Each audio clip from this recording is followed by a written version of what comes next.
Nous sommes le 24 septembre 2015 et je tiens une fois de plus à témoigner, à glorifier, à remercier vraiment Dieu, Jésus-Christ et son Saint-Esprit, à remercier le Seigneur donc pour tout ce dont il nous protège et dont il nous bénit.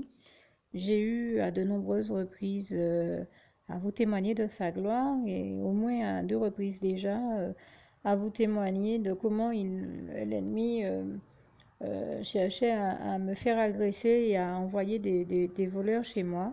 Je vous ai parlé d'une fois où Dieu, dans son immense gloire, a fait en sorte il l'a toujours fait, hein, que les voleurs soient euh, totalement mis hors d'état de nuire et toute la gloire en revient à Dieu, à Jésus, à son Saint-Esprit, totalement neutralisé d'une manière ou d'une autre.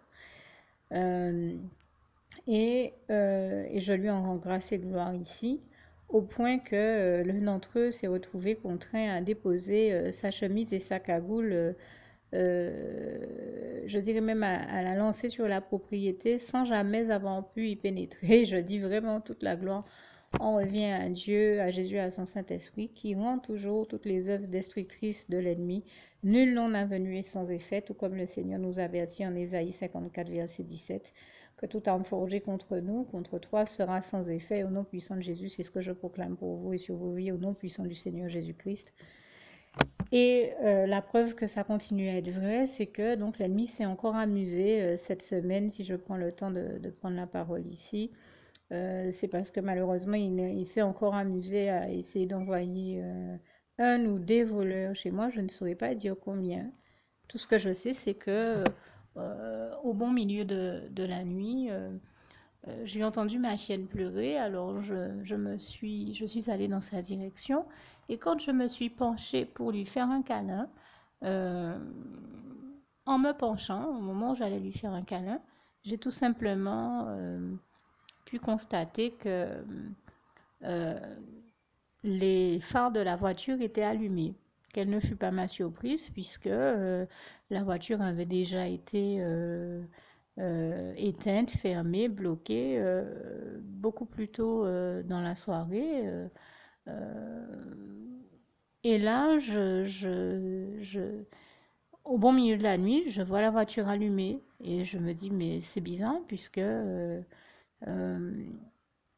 nous savons que normalement, elle était éteinte, fermée, bloquée et, et tout ce qui convient normalement le mieux en matière de conditions de sécurité, pour résumer ça ainsi ici. Et donc, bien, j'ai tout de suite prié à Dieu et je lui rends grâce et gloire parce j'ai tout de suite crié à Dieu, enfin prié Dieu pour qu'il nous délivre et nous accorde la grâce de son secours d'aide d'urgence d'une prompte délivrance et donc de nous délivrer des éventuels voleurs qui, je le comprenais, étaient en train de rentrer dans le véhicule et étaient en train d'essayer de rentrer dans le véhicule et très certainement de le voler. Je ne sais pas vraiment dans quelle dynamique ils étaient. Je sais tout simplement que ce n'était pas logique qu'en pleine nuit, la voiture soit allumée. Et donc j'ai prié Dieu, j'ai prié le Seigneur qui a exaucé mes prières et je tenais ici à lui en rendre grâce et gloire. Je le dis vraiment ici haut et fort, toute la gloire en revient à Dieu, à Jésus, à son Saint-Esprit, puisque, eh bien, au moment où je vous parle, les voleurs n'ont jamais pu s'emparer de la voiture. Euh, et toute la gloire revient à Dieu, à Jésus, à son Saint-Esprit, qui nous a délivrés de cette éventuelle agression encore qui proviendrait de toute manière du diable et de ses complices qui font les œuvres de leur père, ses complices et enfants qui font les œuvres de leur père, puisque nous savons que le diable est le plus grand et le pire de tous les voleurs. Comme le Seigneur Jésus nous en avertit en Jean 10, verset 10, c'est que ses enfants sont tout comme lui, en train de faire ses œuvres et qu'il n'y a aucune vérité en eux et rien de bon en eux, puisque leur père, le diable, est le père du mensonge. Et donc, ils agissent comme leur père, hein, comme le Seigneur nous en avertit, Jean 8, verset 41 à 47 et Jean 10, verset 10 à 11. Jésus nous avertit que le diable ne vient que pour voler, détruire, etc., etc. Vous lirez ce passage que je mettrai de toute manière dans le visuel de cette vidéo ou que vous pouvez vérifier comme tous les passages que je cite dans vos Bibles et voir comme ils y sont textuellement écrits. Mais je dis gloire à Dieu, à Jésus, à son Saint-Esprit qui nous a délivrés du ou des voleurs qui étaient là, parce qu'on ne pouvait même pas bien voir. On voyait que la voiture était allumée, mais justement, à côté, il y avait tellement d'obscurité qu'on ne les voyait pas vraiment très bien, d'autant que nous avons malheureusement chez moi des haies de fleurs qui font que, bon, on ne voit pas toujours ce qui peut se passer à ce niveau-là. Et donc, je rends grâce et gloire à Dieu qui a... euh, je ne l'ai compris qu'après coup, hein, je pense, en voyant les policiers venir le lendemain matin. Je pense que ce que le Seigneur a fait, c'est qu'il a tout simplement euh, fait en sorte, et vous savez comment le Seigneur Jésus, je lui rends grâce et gloire, nous savons que la bonne nouvelle que nous avons apprise de Dieu, c'est que Dieu est lumière et en lui il n'y a point de ténèbres, comme il est écrit en 1 Jean 1, verset 5. Eh bien, nous savons aussi que c'est par ta lumière, Seigneur Jésus, que nous voyons la lumière, comme il est écrit dans le psaume 36, verset 10, verset 9 à 10. Je cite ces passages comme ils sont inscrits sur mon cœur encore une fois. Voyez comme ils sont actuellement écrits dans vos Bibles. Mais j'ai envie de dire, eh bien, c'est par la lumière du Seigneur Jésus, c'est par Dieu, Jésus et son Saint-Esprit seul que nous avons pu être délivrés de cette situation et toute la gloire lui en revient. Et donc, c'est par sa lumière que le Seigneur Jésus a fait fuir ceux qui sont dans les ténèbres, les voleurs, qui sont, eux, justement, sous l'emprise du diable et des ténèbres et donc de l'obscurité, de l'obscurantisme, du diable qui est venu obscurcir leur intelligence au point de les amener à voler et au point de les avoir abrutis et abêtis au point qu'ils en soient réduits à aller voler. Puisque quand ils sont venus voler, nous ne savons pas dans quelle dynamique ils étaient venus et qu'est-ce qu'ils étaient venus voler, mais nous savons une chose, c'est que en, ce que je comprends que Jésus a fait, c'est qu'il a déclenché la lumière du véhicule et qu'en voyant là que le véhicule s'allumait avant même qu'il n'ait pu avoir le temps d'y pénétrer, et effrayé par cette lumière, puisque ceux qui sont dans les ténèbres ont toujours peur de la lumière. Hein. Un très beau passage là encore nous informe sur la question et nous révèle là encore ce qui est en rapport avec la lumière et les enfants de lumière, les enfants de Dieu. Éphésiens 5, versets 1 à 20, que je vous invite à lire. Tout comme le Seigneur Jésus nous dit aussi en Matthieu, pardon, pas Matthieu, en Malachie 3, verset 18, et vous verrez de nouveau la différence entre ceux qui servent Dieu et ceux qui ne le servent pas. Je dis encore une fois tous ces passages à la manière, vérifiez vraiment leur exactitude et comment ils sont textuellement écrits dans vos Bibles. Mais tout ce que je peux vous dire avec certitude, j'ai la certitude des passages que j'ai cités. Hein. Il y a tout simplement que pour que vous ayez une version la meilleure et la plus adéquate et fidèle au texte originel, il vous suffit de voir comme ils sont textuellement écrits dans vos Bibles, notamment dans la version Louis II, qui est celle que je cite ici. Mais je peux vous assurer que je rends grâce et gloire à Dieu et je me suis bel et bien rendu compte que c'est précisément par la lumière du Seigneur Jésus, parce qu'il avait une fois de plus mis la lumière, qu'il a effrayé ceux qui étaient dans les ténèbres et qui agissaient donc avec leurs pensées enténébrées, sans lumière pour agir ainsi, puisqu'il n'y a que ceux qui relèvent du diable et qui sont aveuglés et téléguidés par lui, qui peuvent se retrouver à aller voler comme ceux-là sont venus voler, essayer de voler ce véhicule devant ma porte. Mais je rends grâce et gloire à Dieu, à Jésus, à son Saint-Esprit qui m'en a sauvé, qui m'a sauvé la vie par ce biais-là. Et je tenais ici à l'en remercier, l'en glorifier vivement du fond du cœur et à en témoigner pour tout ce que cela peut encourager et aider de la part du Seigneur Jésus qui est là, qui vous bénit, qui vous protège. Donc ne vous laissez surtout pas aller à la crainte. N'oubliez pas ce que nous dit le Seigneur en Isaïe 41, verset 10 à 13. Ne crains rien car je suis avec toi, je suis ton Dieu, je te secours, je te sauve de ma droite triomphante. N'oubliez pas qu'il est écrit aussi dans le psaume 34, versets 5 à 20, que quand un juste crie à l'Éternel, l'Éternel entend, il le délivre de toutes ses détresses. Notamment, ça c'est le verset environ aux alentours du verset 16. Et que Dieu envoie ses anges camper autour de ceux qui le craignent. Dieu protège tous ceux qu'il aime. Il sauve toujours leur vie et je lui rends grâce et gloire. Il les délivre toujours de toute détresse et de tout ce dont ils ont besoin de l'aide, comme les versets 18 à 20 là aussi nous le démontrent bien. Donc, continuons à faire confiance à Dieu, à l'appeler chaque fois que, dans toute situation que nous traversons qui nécessite, qui nécessite son intervention. Parce que nous savons que lui seul peut nous délivrer de toute détresse, comme le verset 5 du psaume 34 nous le dit bien, mais que comme il est écrit également dans le psaume 121, verset 1 à 8, d'où me viendra le secours? Le secours me vient de l'Éternel. Et nous savons aussi que comme il est écrit dans le psaume 46, verset 2, Dieu est pour nous un abri, un refuge, un appui, un secours qui ne manque jamais quand nous sommes dans la détresse. Et je lui en rends grâce et gloire. Et je le dis ici avec tellement d'émotion que je sais que je ne cite pas le verset tel qu'il est textuellement écrit. Donc de grâce, encore une fois, lisez-le dans vos Bibles.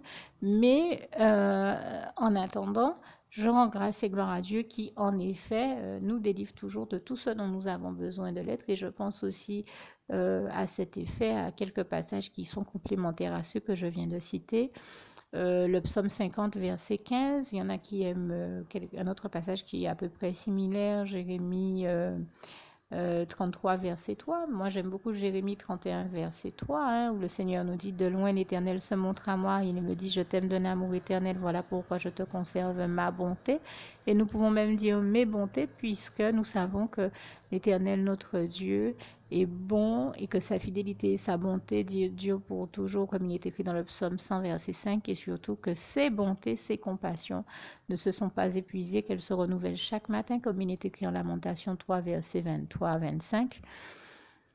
Et je pense également au psaume 60 ou 108, versets 13 à 14. Avec Dieu, nous ferons des exploits car il écrasera tous nos ennemis. J'aime beaucoup également ce psaume 62, verset 13 qui nous dit à toi aussi, Seigneur, la bonté car tu rends à chacun selon ses œuvres.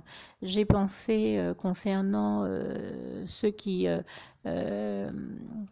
se laisse aller à de tels actes tels que le vol. Bien, à ce passage, hein, d'Ésaïe 5, versets 20 à 25 environ, que je vous invite à lire. Et je terminerai par l'un des passages très chers à mon cœur là aussi, celui du...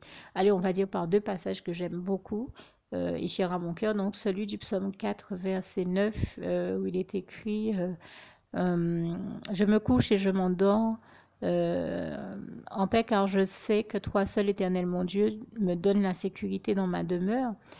Et la preuve que c'est vrai, c'est que c'est bien ce dont j'ai fait l'expérience en pratique dans ma vie cette semaine et je tenais à en témoigner. Il y a environ 2 jours uniquement hein, que j'ai vécu ça. Et je tenais vraiment à en remercier le Seigneur. Je n'ai malheureusement pas pu en témoigner plus tôt. Mais j'ai tenu à le faire dès que ça m'était possible et c'est pour ça que je le fais aujourd'hui.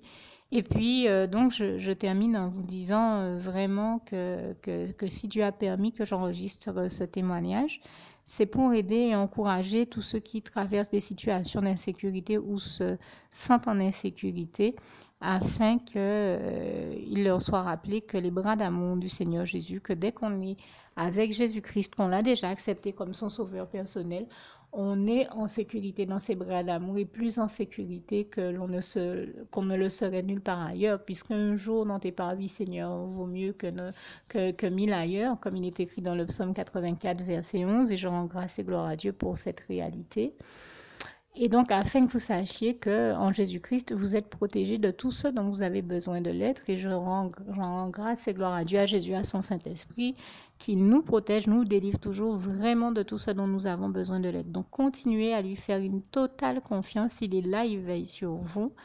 Ne vous laissez pas aller à l'inquiétude, à promener des regards inquiets. Bien au contraire, gardez dans vos cœurs la paix du Christ et n'hésitez pas à appeler le Seigneur chaque fois que nécessaire.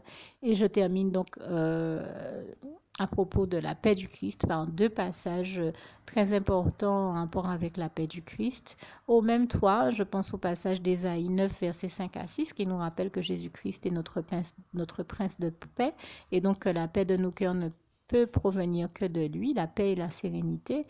Vous avez ce passage d'Ésaïe 30, verset 15 aussi qui nous le rappelle bien. Et pour terminer, je vous dirais, n'oubliez pas que Jésus nous dit en Jean 14, verset 27, qu'il nous donne sa paix et qu'il nous dit aussi que votre cœur ne se trouble point, je vous donne ma paix, à tel point, à telle enseigne que je termine par vous citer, tout en vous invitant à faire la prière qui va suivre, par vous citer donc ce passage de Philippiens 4, verset 7, que la paix de Dieu qui surpasse toute intelligence garde vos cœurs et vos pensées en Jésus-Christ. À bientôt.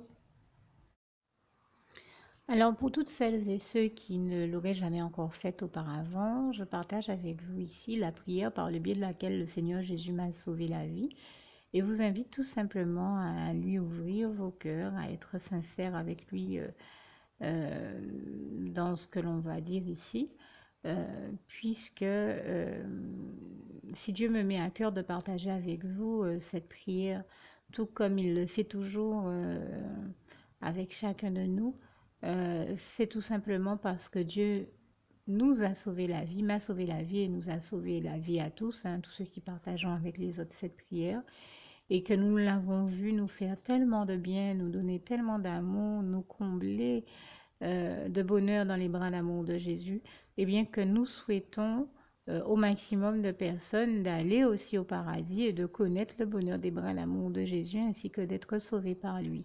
Mais bien entendu, pour être sauvé, encore faut-il prendre le temps de demander à l'être et d'accepter donc le Seigneur Jésus-Christ comme son sauveur personnel, ce qui est ici l'objet de cette prière.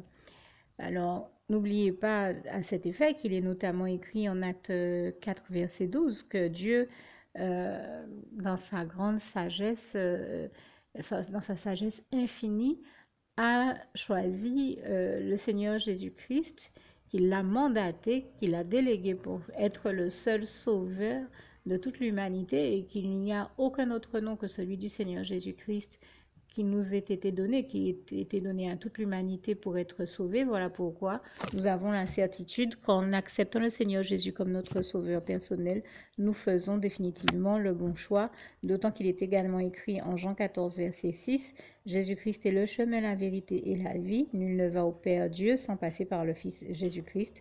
Voilà pourquoi nous devons donc adresser au Seigneur Jésus la prière qui suit.